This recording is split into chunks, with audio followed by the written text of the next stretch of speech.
Hari ini tanggal 1 bulan Rabiul Awal, setelah Jumadil Akhirah, Rabiul Awal. Kita lanjutkan pengajian menghafalkan seluruh Quran, dan kita sudah sampai pada surah Luqman, di mana surah Luqman menceritakan tentang Sayyidina Luqman Al-Hakim yang hidup di masa Nabi Dawud alaihi salatu wassalam. Kita baca insyaallah pada ayat 12 sampai 19. Surah 31 ayat 12 sampai 19. Baik, kita baca. A'udzu billahi minasy syaithanir rajim.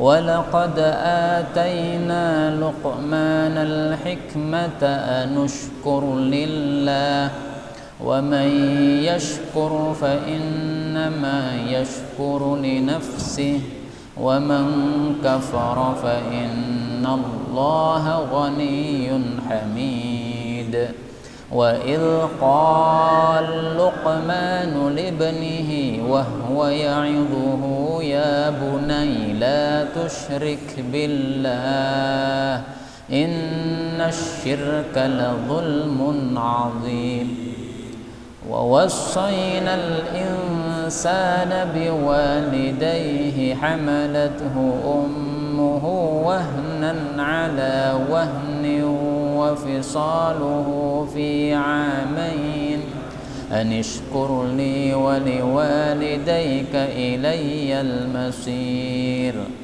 وإن جاهداك على أن تشرك بي ما ليس لك به علم فلا تطعهما وصاحبهما في الدنيا معروفا واتبع سبيل من أناب إلي ثم إلي مرجعكم فأنبئكم بما كنتم تعملون يا بني إنها إن تك مثقال حبة من خردل فتكن في صخرة أو في السماوات أو في الأرض يأت بها الله إن الله لطيف خبير يا بني أقم الصلاة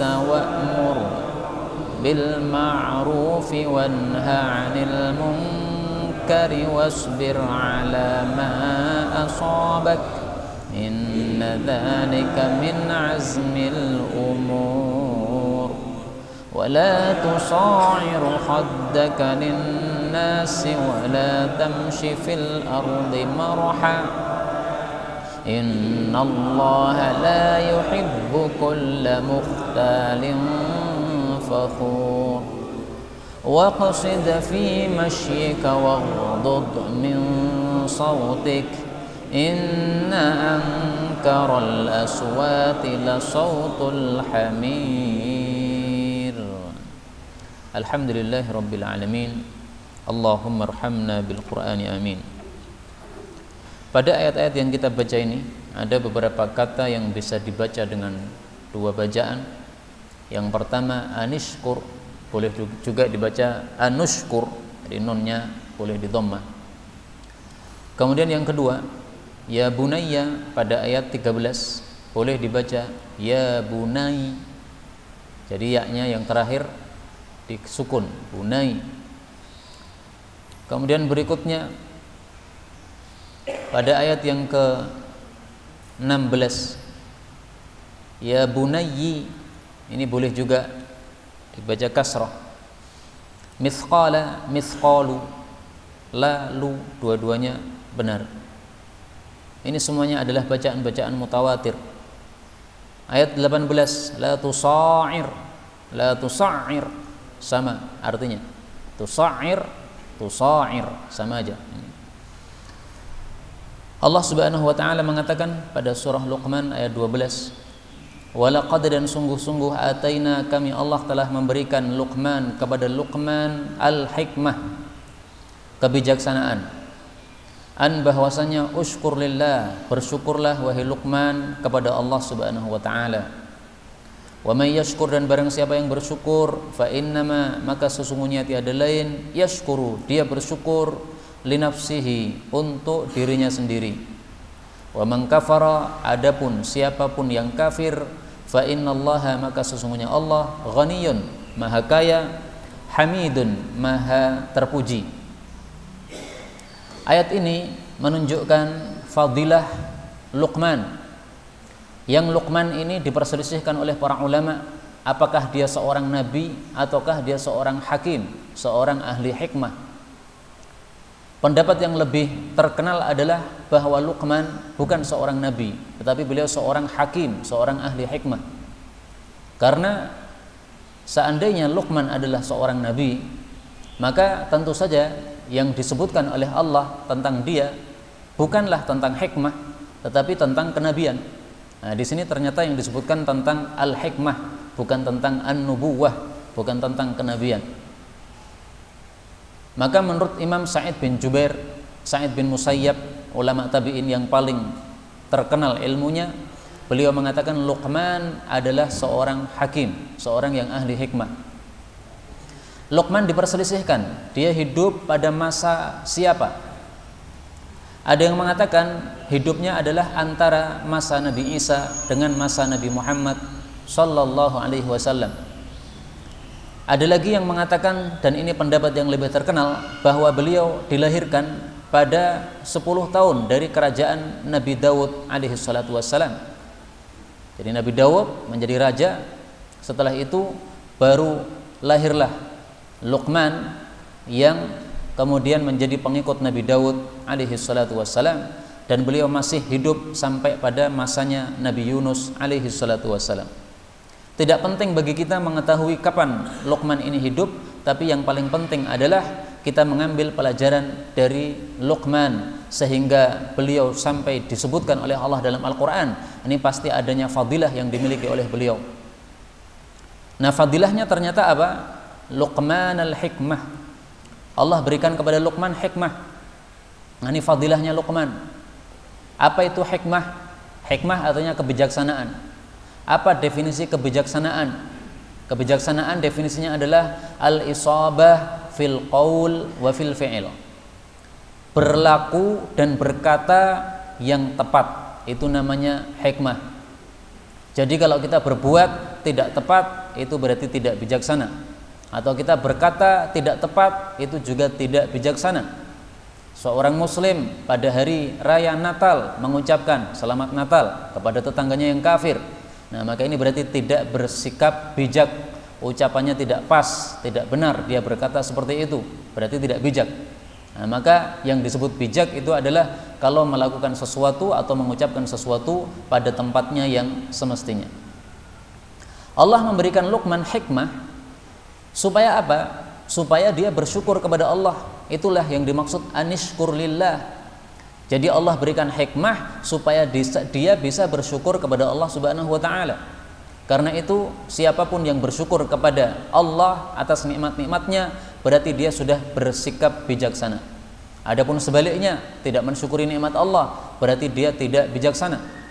Nah, bagaimana syukur kepada Allah? Syukur kepada Allah yaitu menggunakan nikmat Allah sesuai dengan kehendak Allah Subhanahu wa taala.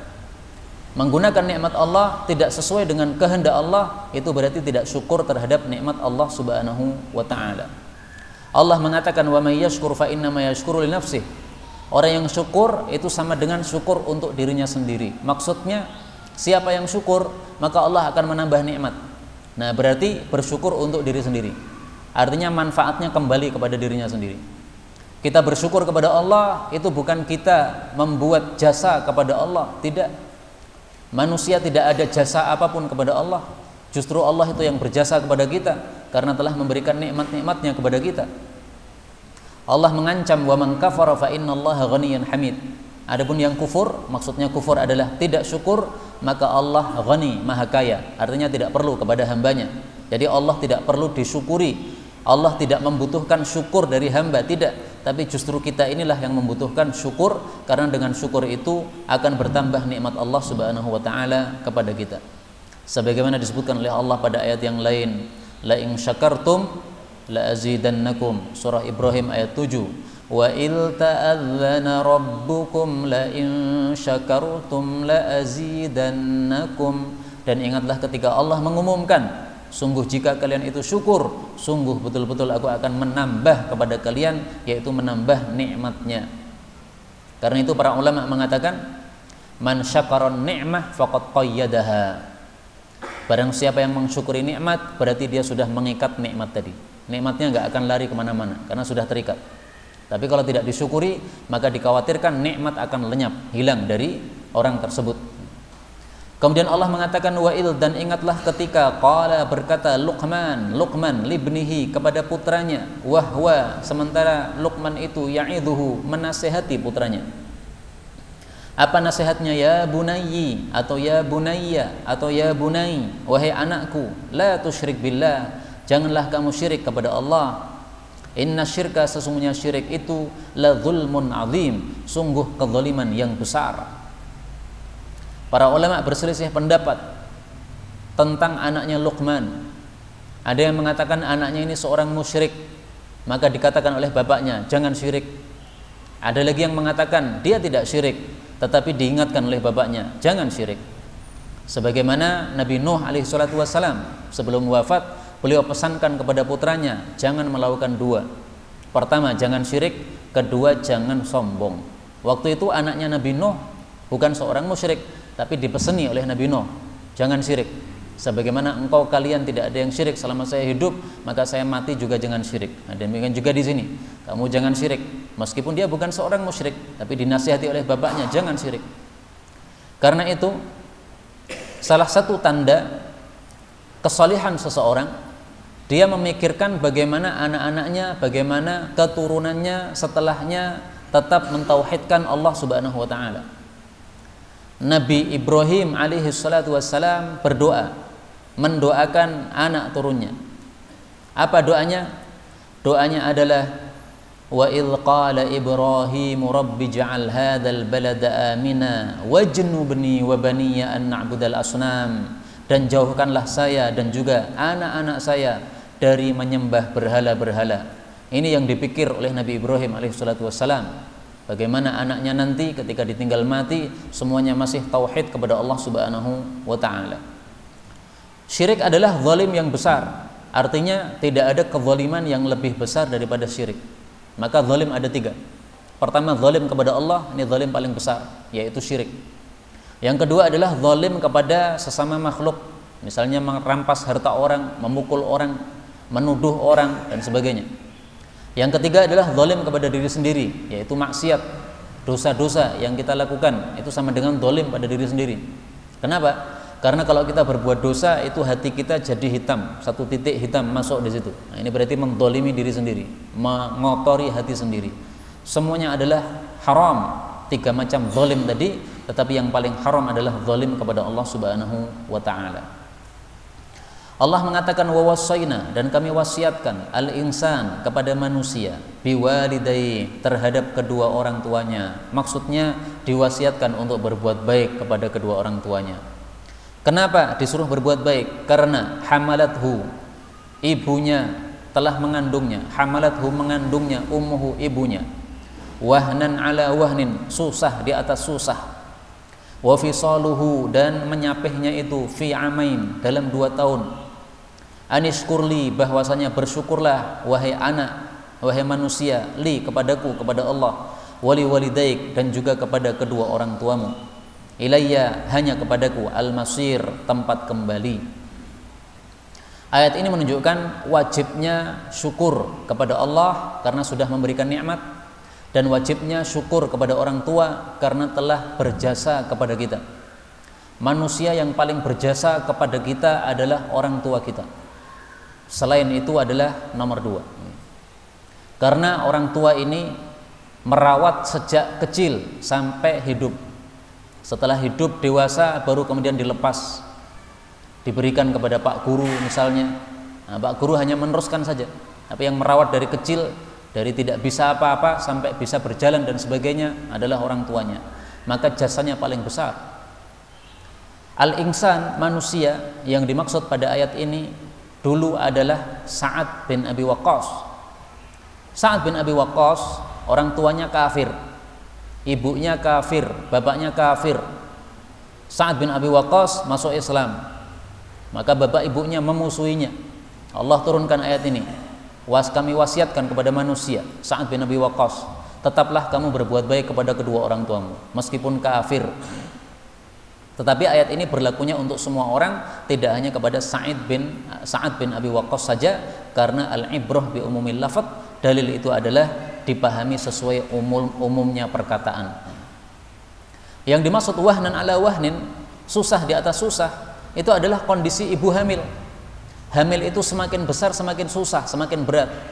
Hamil pertama-tama masih ringan karena masih kecil, semakin besar semakin berat, berjalan susah, tidur juga kondisinya susah, pegel-pegel dan sebagainya. Itu maksudnya wahnan ala wahnin. Jadi yang susah ini ibunya. Boleh juga diartikan wahnan ala wahnin, lemah di atas lemah. Kalau diartikan lemah, maka yang dimaksud lemah adalah bayi tersebut. Kalau diartikan susah, yang susah ibunya. Kalau diartikan lemah, yang lemah bayinya. Pertama nutfah, ya, sebagai mani. Nah, itu dalam kondisi lemah, mani yang lemah, encer. Kemudian menjadi alaqah, menjadi mudghah. Nah, kondisinya semuanya lemah. Sampai ketika menjadi janin pun juga lemah. Karena itu kadang-kadang janin gugur. Kenapa? Karena lemahnya. Baru setelah lahir kemudian jadi manusia dewasa, itu baru kuat. Nah, maka ini semuanya menunjukkan bahwasanya seorang anak haruslah berterima kasih kepada orang tuanya, karena dari lemah kemudian dijaga, dirawat betul-betul sampai akhirnya menjadi manusia yang hidup secara sehat sebagaimana sekarang ini. Ushkurli, syukurlah kepada Allah, wali walidaik, kepada kedua orang tua. Bagaimana cara syukur kepada Allah? Syukur kepada Allah dengan mentaati Allah. Bagaimana syukur kepada orang tua? Syukur kepada orang tua dengan berbakti kepada orang tua, yaitu mentaati orang tua. Tentu saja mentaati apabila tidak menyelisih aturan Allah Subhanahu wa taala. Kalau perintahnya orang tua menyelisih aturan Allah, maka tidak boleh taat kepada manusia. Karena itulah Allah mengatakan wa in jahadaka, dan apabila keduanya itu menjihati kamu, ya, memaksa kamu, ala an tusyrika bi, bahwasanya kamu mensekutukan terhadapku, ma laisa laka bihi ilmun, sesuatu yang tidak ada ilmu bagimu padanya, fala tuti'huma, maka janganlah engkau mentaati keduanya. Tetapi wasahibuhuma, bertemanlah kepada keduanya, bergaullah kepada keduanya, fid dunya, di dunia ini, ma'rufan, dengan baik. Wattabi', dan ikutilah, sabila, jalannya, man anaba ilayya, orang-orang yang tobat kepada saya, kepada Allah. Thumma, kemudian, ilayya, hanya kepadaku, marji'ukum, tempat kembali kalian, fa unabbi'ukum, lalu aku akan mengabari kalian, bima kuntum ta'malun, dengan apapun yang kalian dulu amalkan. Ayat ini ringkasnya, taat kepada orang tua adalah wajib kecuali satu kondisi. Apabila perintahnya orang tua adalah berisi maksiat kepada Allah Subhanahu wa taala. Contoh maksiat apa? Tusyrika bi, disuruh syirik. Nah, maka ini pesan dari Allah kepada Sa'ad bin Abi Waqqas. Wahai Sa'ad bin Abi Waqqas, kamu punya orang tua, bapak ibu kafir. Bapaknya bernama Malik, ibunya bernama Hamnah. Kamu harus tetap taat kepada orang tuamu, bakti kepada orang tuamu, baik kepada orang tuamu. Shahibuhuma fid dunya ma'rufa. Tapi satu hal yang harus diperhatikan, kalau perintahnya perintah syirik, jangan taat. Demikian juga perintah-perintah maksiat yang lain. Disuruh minum minuman keras misalnya, atau disuruh makan babi misalnya, karena mereka masih kafir, masih mau babi. Nah, kita sudah muslim disuruh makan babi bersama mereka, kita katakan tidak, ya, karena tidak boleh taat kepada makhluk apabila maksiat kepada Allah Subhanahu wa taala. Sebagaimana sabda Nabi sallallahu alaihi wasallam, beliau mengatakan la ta'ata li makhluqin fi ma'siyatillah. Demikian juga sabda Nabi, la ta'ata, tidak ada taat, liman asallah, kepada orang yang durhaka kepada Allah Subhanahu wa taala. Hadis riwayat Ibnu Majah sahih. Yang dimaksud man anaba ilayya, ikutilah jalannya orang-orang yang taubat kepada saya atau orang yang kembali kepada saya. Maksudnya adalah Nabiyuna Muhammad sallallahu alaihi wasallam dan para sahabat. Jadi ini pesan dari Allah kepada Sa'ad bin Abi Waqqas. Ikutilah Nabi karena dia adalah nabimu, panutanmu. Ikutilah juga sahabat-sahabatmu kaum muslimin. Jangan ikuti kedua orang tuamu yang masih kafir. Adapun kekafiran orang tua, maka itu tanggung jawab orang tua sendiri, tidak merupakan tanggung jawab anaknya. Kemudian Allah mengatakan ya bunayyi atau ya bunayya, wahai anakku, innaha sesungguhnya dia itu, intaku jika adalah dia itu, mithqalu habbatin atau mithqala habbatin, seberat biji min khardal dari biji sawi, fatakun lalu adalah dia itu fi sokhratin berada pada batu, au fis samawati atau di langit-langit, au fil ardi atau di bumi, ya'ti bihallah Allah akan mendatangkannya. Innallaha sesungguhnya Allah latifun maha lembut, khabirun maha mengetahui. Maksudnya adalah pesan Sayyidina Luqman kepada anaknya, wahai anakku, apapun amalan itu semuanya diketahui oleh Allah. Jadi yang dimaksud innaha sesungguhnya dia, ini maksudnya adalah amalan. Amalan apapun yang kamu lakukan, kalau amalan itu kamu sembunyikan, meskipun amalnya itu sangat kecil, ya, mithqalu habbah min khardal, kecil amalannya, selain kecil disembunyikan, fatakum fi sakhrah, dilakukan di dalam satu batu, berarti tersembunyi, nggak ada yang melihat karena dia masuk dalam batu. Nah, batu ini maksudnya apa ini? Sebagian ulama tafsir mengartikan maksudnya ini gunung, karena gunung kan terbuat dari batu. Nah, maka maksudnya dia masuk dalam gunung, masuk dalam gua di dalam gunung, sembunyi di situ, beramal, itu semuanya tetap saja ya'ti bihallah. Allah akan mendatangkannya, alias Allah akan memberikan balasannya, akan dihisab oleh Allah Subhanahu wa taala nanti di akhirat. Maka ayat ini sebagaimana ayat yang lain, ya.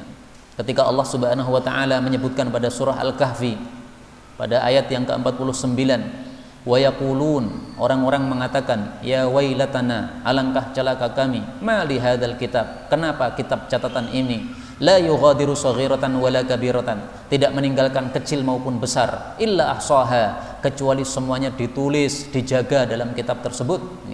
Wa wajadu ma amilu hadira, mereka mendapati apapun yang mereka amalkan semuanya hadir, yaitu ada di dalam catatan tadi.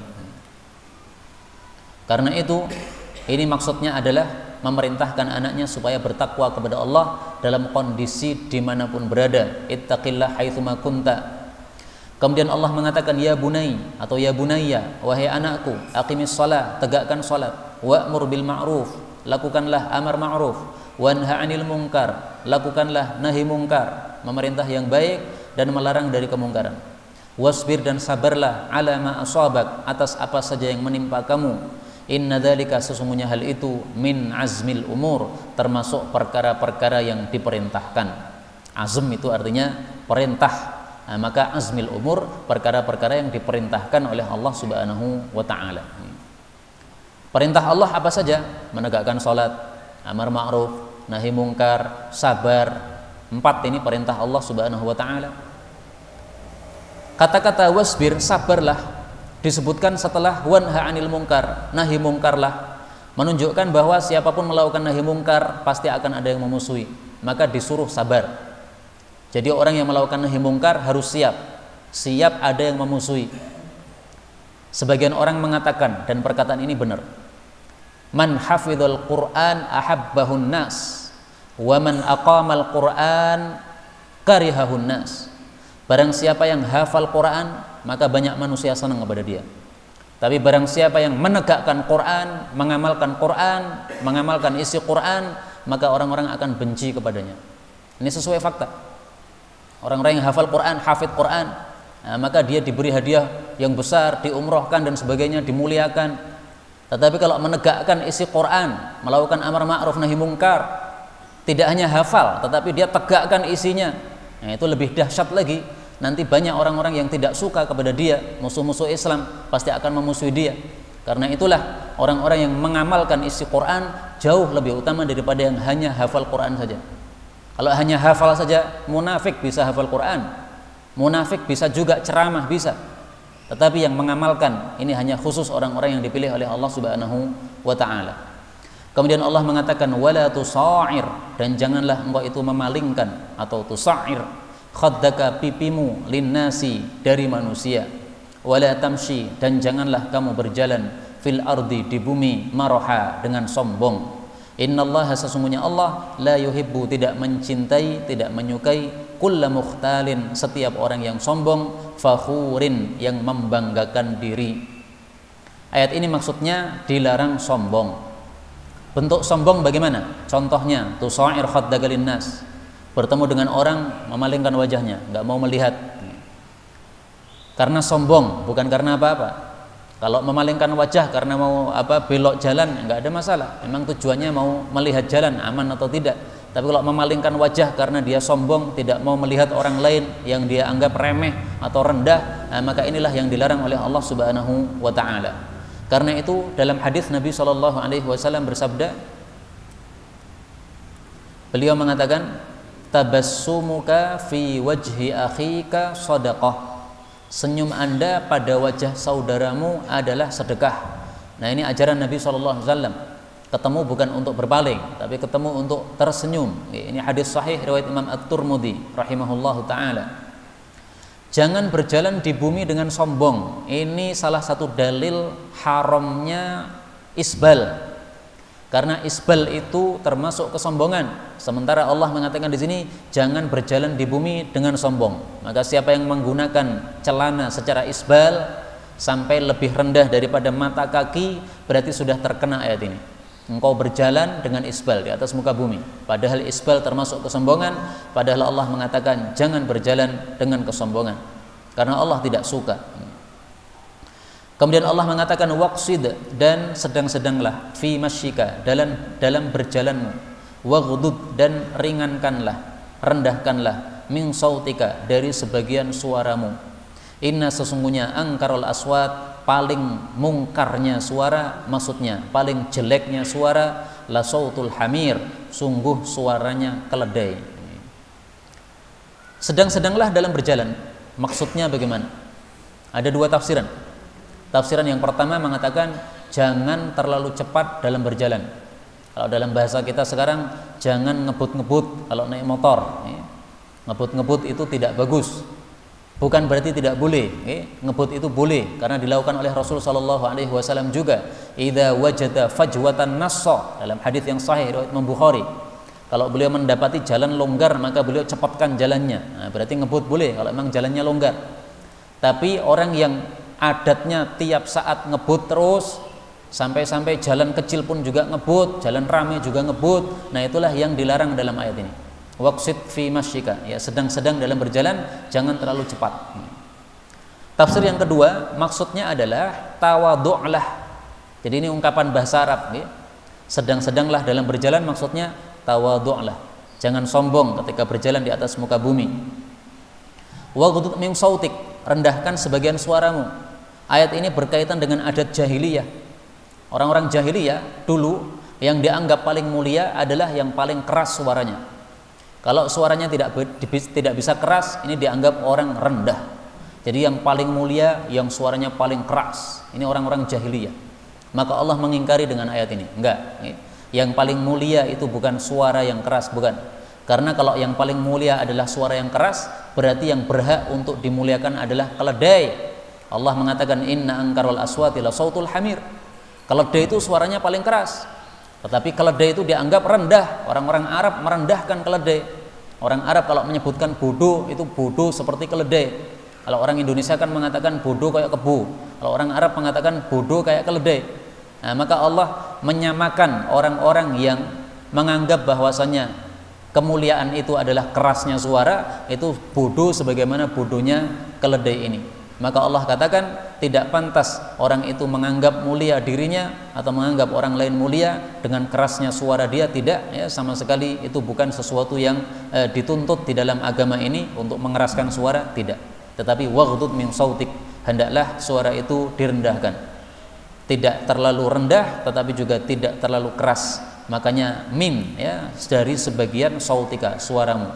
Jadi bukan semuanya suara direndahkan. sehingga total rendah, tidak ada suaranya, sehingga tidak didengar orang, tidak ya. Tetapi hendaklah suaranya sedang-sedang, karena perkara yang paling bagus adalah suara yang sedang-sedang. Inilah ringkasan dari tafsir ayat 12 sampai 19 untuk surah Luqman. Ringkasnya adalah nasihat-nasihat Luqman Al-Hakim. Ini sangat penting untuk diterapkan di dalam kehidupan kita apabila kita ingin dimuliakan oleh Allah sebagaimana dimuliakannya Luqman Al-Hakim rahimahullahu taala. Wallahu a'lam bissawab, walhamdulillahi rabbil alamin.